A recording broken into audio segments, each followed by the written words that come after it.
So I'm going to talk about lumbar arthroplasty. This is not dynamic fixation as we think about with some of the other systems like mobile rods and tethers and this sort of thing. This is true posterior spinal arthroplasty for treating this patient. Some aspects of my disclosure, again, there's only one product on the market. I have taught at one of their cadaver courses, so I did receive an honorarium one time for that.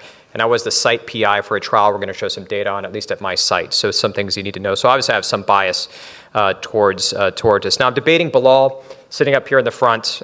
He's a new partner of mine. He was one of our fellows. Great guy, all around nice guy. But look at the size of the guy. The guy's a big guy. A little bit intimidating to be up here and debating him, even though he just started. But he's a softie at heart, all right? The guy is he's a gentle snowflake, right? And so like here he is, Jason Savage took him to the circus and he was pouting all day and Jason gave him this balloon and he finally smiled. The other thing too is outside of puppet shows, the other thing he constantly thinks about is screws and cages. The guy is fixated on fusions, and so you're going to see his bias when he gets up and gives his presentation. So, you know, in the presentation we heard, right, it's a Spondy, maybe it's a transitional level, maybe it's functioning like a 4 or 5 level, but you know we can decompress, we can fuse, and perhaps now facet arthroplasty is an option for this patient. Now, after this slide, I probably could just sit down and win the debate, right? We are arguing currently, and we'll probably hear talks during this, is we're still quite unsure exactly what patients need a fusion with a degenerative spondylolisthesis, right? We have some ideas of it, but you look at the existing literature, there's really lack of clarity. In fact, two more recent randomized trials suggest that perhaps not. So maybe I just sit down here and win against Bilal, but perhaps a third option can be placed here. Now, the other thing I want to throw out is some of the things we often underestimate in this patient population with the downside of what we do with a fusion, right? And so one is, I think we do underestimate the rate of fusion success, right? You're only as good as your fusion rate is until you actually go look at your patients and see what your fusion rate is. And there's bias in the literature, right? And it also is influenced by how you determine the fusion rate, right? When you did the evaluation and how you did it. So if you look at the literature, there's 100% fusion rates, there's 50% fusion rates. Where does the truth lie, right? And in an elderly patient with perhaps poor bone quality, maybe a higher incidence of screw loosening and subsidence in this patient group. And as we talked about, there is an association with adjacent segment degeneration stenosis. If that's directly due to the fusion or not to be debated, but there's associated with doing a fusion, there's no doubt. So that's a reason here that I'm not sure TLIF is the best option. So intrafacet replacement. Now why the facet? We know it plays a critical role in the function of the spine. It's really responsible for trying to limit us in shear, but really allowing our motion in flexion, extension, rotation, lateral bending, right? So it's an important aspect of the spine if we can preserve it. And it fails, as we all know, we've studied this in degenerative spondylolisthesis and stenosis as it degenerates. So is this an option here, right? Is this the Goldilocks, right? So does it allow the three things we want? We need to provide stability in shear, which fusion can, but decompression can't. This can. It provides mobility, which both decompression and this device does, not fusion, and it has good clinical outcomes, right? And I'll show some of that as we go through this. I do want to point out this is not new, right? Some of you that have been around the room for a while, this has come and gone multiple times, right? There's been multiple clinical trials, but this is the only product that's been out on the market. And I'm not promoting this specific product, but it's the only one that's FDA approved, so I've got some of the product names in this presentation. So it's currently the only one out there. It's based on a pedicle screw placement. It's a bioarticulating device with a protective boot, and like I said, it's FDA approved currently. I was part of the publication group that published the 2-year data for this device, which is going to be reflected in some of the data I show here, but looking at it a slightly different way. But it is a randomized controlled trial. It's a 2-to-1 randomization in degenerative 1-level spondylolisthesis patients. They had an ODI minimum of 40, and these are neurogenic claudicators, okay? So these are not back pain dominant patients. These are those that have neurogenic claudication in a slip. They can be both mobile and non-mobile spondylolisthesis patients. It had to be at 1 level, all right, and you had to have at least 4 millimeters of disc height. So there are some nuances to this, as was pointed out with some of the arthroplasty literature when you look at these patients. When you look at what was the ultimate determination of success, it was this composite clinical success score, which everybody I think is familiar with. And you look at some of these IDE trials, you had to reach all 6 to be able to be successful, like no reoperations, no injections, ODI reduction greater than 15 points, no new or worsening neurological deficits. You had to fuse if you had a fusion, you had to move if you had this device, and no major device AEs. And I'll just show some of the composite data here and then just some trends, and then I'm running low on time here. But here are the composite scores on some of them, but without the fusion, okay? So the fusion is left off here. So this doesn't have all 6 because the FDA said, look, we have problems with determining fusion. There's some confusion there. Let's just leave that off and see what this looks like. And you can see when you look at all of those factors outside of device AEs, it favored the arthroplasty, or there's favoring of the arthroplasty over the fusion, leading to this difference with the overall clinical composite score. 78% of the patients reached success in this score with the arthroplasty versus 58% in the fusion. And this excludes the fusion determination outcome there. If you look at it with fusion determination, as you see on this slide, it's even higher difference in the overall, hitting that overall clinical success score. So it looks like it's better at 2 years if you look at these factors when looking both of them together. Now, here's just looking at a subset analysis of just a trend I want to show you, at least in this study, which is sort of interesting when you look at this. This is looking at following those patients out to 2 years, specifically look at ODI. And when you look at them at the early time points, both get better, and that's not surprising, right? I'm not here to bash fusion. Fusion works just fine, right? You get them out to 6 months, they continue to improve. But in the fusion group, after 6 months, they slightly start seeing a trend of worsening out to 2 years, where it's maintained or improved a little bit continually with the arthroplasty. And we see that same with the back pain score, where there's a little bit of worsening after fusion, after 6 months after fusion out to 2 years, and there's some stability or improving still with the arthroplasty, and a similar trend with leg pain. So it's just an interesting trend going out to 2 years, looking at the two cohorts here. How about movement? As expected, in red is fusion. Movement is reduced when you look at right and left bending, and the far left is pre-op, and the right side is 12 months and 24 months with right and left bending with the arthroplasty, so it looks fairly similar to pre-op. Same trend here with flexion, extension, angular change. And here is that translation change, both with or without mobile spondy. So whatever that translation was somewhat maintained even afterwards. So it doesn't worsen with the arthroplasty device, even in those that had somewhat of a mobile spondylolisthesis, and reduced in the fusion as expected. And just a couple slides showing movement there, just in case, but that's out to 24 months with one of the devices. Now, again, as I mentioned, what about unstable spondies? So in this study, these aren't highly unstable spondies, but those you'd see in your office with greater than 2 millimeters of subluxation, like 3, greater than 5 degrees of angular changes, looking at 12 and 24 months, comparing the unstable to stable spondy, really at 12 and 24 months. This is meeting the MCID of ODI, no significant differences there. So it looks like both groups did equally well looking at those time points. What about age? Here's kind of a crude look at age. I see Seth in the back. We're looking at this a little bit different, and hopefully we'll have an abstract looking at this. But if you just look at it dichotomously at older, greater or less than 65, and look at the various composite scores, they seem to do fairly equally well through both of those. Secondary surgical interventions greater in the fusion group than in the arthroplasty by a few percentage points. Just a few things I want to call out here. If you look at adjacent segment, surgery, these all had surgeries. That was about 3 in the fusion group, none in the arthroplasty group, and screw loosening was about 2 in each group within that. So I kind of want to end here is again, I think I've used this a number of times after the FDA. I used it in the trial. I think it does fit well in this patient population. I think the one caveat that I would accede to my opponent a little bit here is this appropriate for all patients? What we talked about with the disc arthroplasty as well. I think there's some things to consider here in all fairness. This was done in a pretty idealized ID trial, but it did include mobile spondy patients, right? So these weren't those that could have just done perhaps just a laminectomy, who knows? They were leg pain dominant, right? These aren't some of those patients that come into your office that have a significant amount of back pain with this. These had to be predominantly leg pain patients. Did take patients up to 80, all right? So that's kind of interesting, right? Wasn't a very young age cohort. Is it better or worse in osteoporosis with these? We know with a screw, where you originally fixed the screw, is that worse in an osteoporotic spine? Maybe Paul can answer that for us, versus something that's offloaded, say, with an arthroplasty. Long-term success, I think, is where everything hits the road here, right? So this is 2-year data I'm showing you. There are patients out further than that, but is this going to take like cervical disc arthroplasty where we need like 7 years to really see a divergence? Who knows?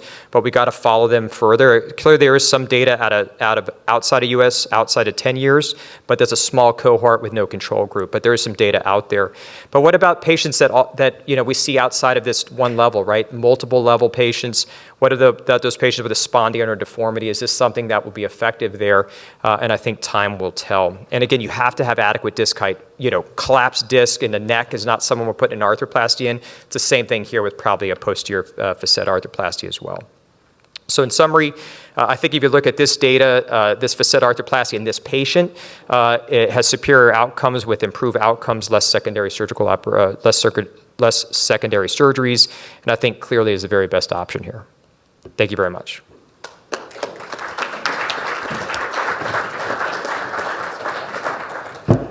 Our next speaker is going to be Bilal.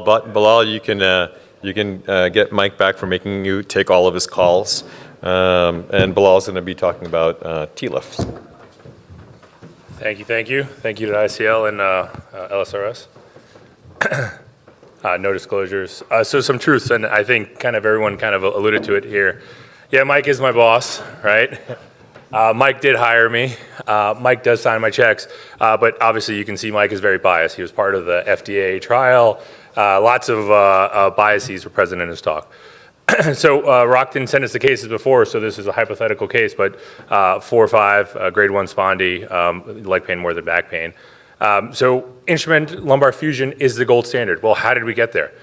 In my opinion, if it's a gold standard, had to take some leaps and bounds to get there, and let's keep it there, and it's gold.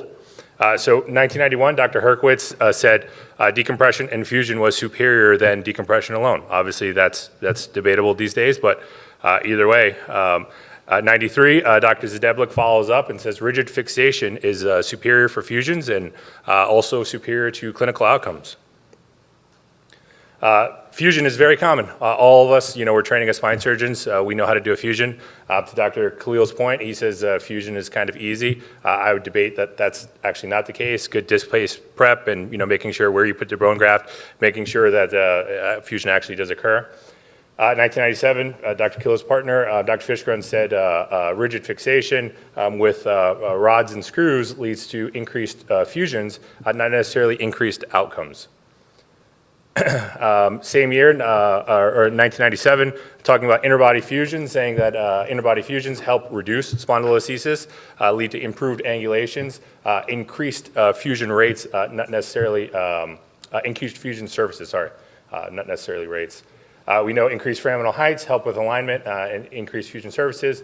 Out of the Utah group, lumbar interbody fusions, a TLIF is a type of interbody fusion. Obviously these days, now we have O-lifts, we have X-lifts, we have A-lifts, lots of different ways to have an interbody fusion. One, in my opinion, is not necessarily superior than the other in terms of achieving a fusion surface, and as well as not necessarily fusion rates. TLIFs, not all TLIFs are created equally. Open, kind of very classic, see everything. Are you taking both facets or unilateral facets? That's kind of where you're going to put your bone graft, or you're relying entirely on interbody fusion. Tubular was kind of invented as a way to, decrease blood loss, increase, patient, reported outcomes, as well as how good they feel. I'm not sure that necessarily is the case. These days, endoscopic TLIFs are kind of all the rave. There's no, to my knowledge in the literature, there's no one superior fusion method. Outcomes of TLIFs, looking at interbody fusions for grade 1 degen spondies. This is a study out of the Vanderbilt group. They looked at posterior lateral versus interbody fusions. I'll draw your attention to the reoperation rates. Posterior lateral fusions alone led to increased reoperation rates. These reoperation rates were primarily due to adjacent segment disease. So they didn't conclude it, but it kind of leads me to believe, hey, maybe the interbody fusion, either restoration of the foraminal height or improvement of the slip, led to decreased disc pressures at the level above or below, which actually leads to decreased reoperation rates. This is a paper out of the Cincinnati group, looking at A-lifts versus T-lifts for reoperation. Over 200,000 patients, and they matched A-lifts versus T-lifts for degen spondies. And they noted that TLIFs had lower rates of adjacent segment stenosis and disease at 36 months, and also decreased all-cause medical complications. So, hey, TLIF is, although it's kind of the oldest, it might be the greatest, and that's why it's a gold. So TLIF obviously has complications, pseudoarthrosis, cave subsidence, adjacent level breakdown, loss of mobility. I'm not sure if any surgeon is really worried about a single level loss of mobility. It's about 3 degrees that a patient loses. Is it clinically significant? I'm not sure. Nearly impossible to reverse the procedure. When we're thinking about a fusion, once you fuse, you can't unfuse. Obviously, if you're doing the TOPS procedure first, the bailout for a TOPS is, guess what? A fusion. That's why I think it's superior. Adjacent level breakdown. Patients hear about their family friends getting a surgery and needing another operation in the future, and they're scared of fusions. They hear the word fusion, then they're definitely fearful. There's lots of literature, out there. If a patient goes into a surgery fearful of the outcome, their outcome is not going to be as good as if they, weren't afraid of that. So that's where I kind of think TOPS came about. TOPS, FDA approved less than a year ago. Long-term U.S. data is not available. Mike only presented 2-year data because that's all they have. They don't have anything longer. We have over 30 years of data on fusion and why it's the gold standard. Very narrow indication. My patients come into my clinic, and maybe he's just sending me those patients. Single level disease, I don't see it. I'm primarily leg pain. Most of my patients do have back pain, but obviously I operate for leg pain. But and less technically forgiving. TOPS is a fixed device, requires screws to be placed perfectly. To Dr. Khalil's point, lumbar disc arthroplasties require technique and expertise. If there's 1 millimeter of deviation, it's no good. Same thing in the cervical spine. Operating on collapsed discs is very not forgiving technically. If your screw is malpositioned, I use navigation primarily, but sometimes my screws are like, hey, it works with the rod, but I don't know if it would work with that TOPS device, especially if you're freehanding. That provides an area of potentially complication. TOPS is direct marketing to patients, refuse to fuse and choose to move. Patients are going to come in and ask for this, and if they don't fit that indication, what are you going to offer them? Probably a fusion. TOPS indication, we kind of hammered home around about it already. Single level, disease, mostly leg pain more than back pain. Otherwise, the rest are along the lines of my indications for a fusion. This is what the FDA kind of concluded. Superior to fusion. They, really happy with the results, but it's only short-term data, less than 2 years. Clinically, FDA approved less than a year ago, and I'm not sure how many patients since its approval have TOPS has actually gone in for those providers who are not involved in the study. I would caution you to TOPS versus TLIF. Seems very similar to the total disc arthroplasty versus ACDF. Total disc arthroplasty, I know some surgeons kind of expanded the indication beyond what kind of the FDA initially kind of promoted. And those patients now, 7 to 10 years, it seems like, does it really help with adjacent segment? I'm not sure. It seems that if ACDFs, Dr. Hillebrand's study, a couple of degrees of adjacent segment versus total disc. And so this is from the TOPS, taken at the 1 year mark. No patients required reoperation. In my opinion, this is like me saying all my patients are never in pain when they're in PACU with a dilated PCA.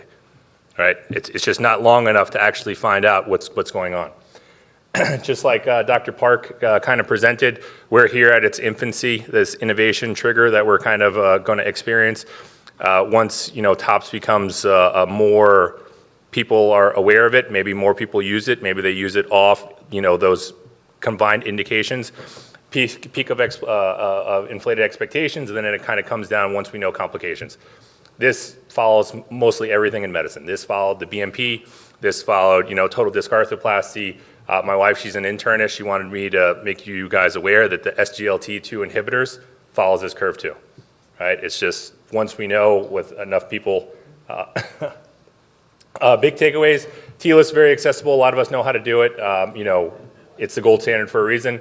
And the US data on adjacent segment deterioration is not validated enough for us to sit here and tell you, with a straight face that this is superior. So in my opinion, that patient gets a fusion every single day of the week, but Mike is my boss. Mike is the king. And so whatever Mike wants is what I will do. But right now, it's going to be a fusion. Thank you.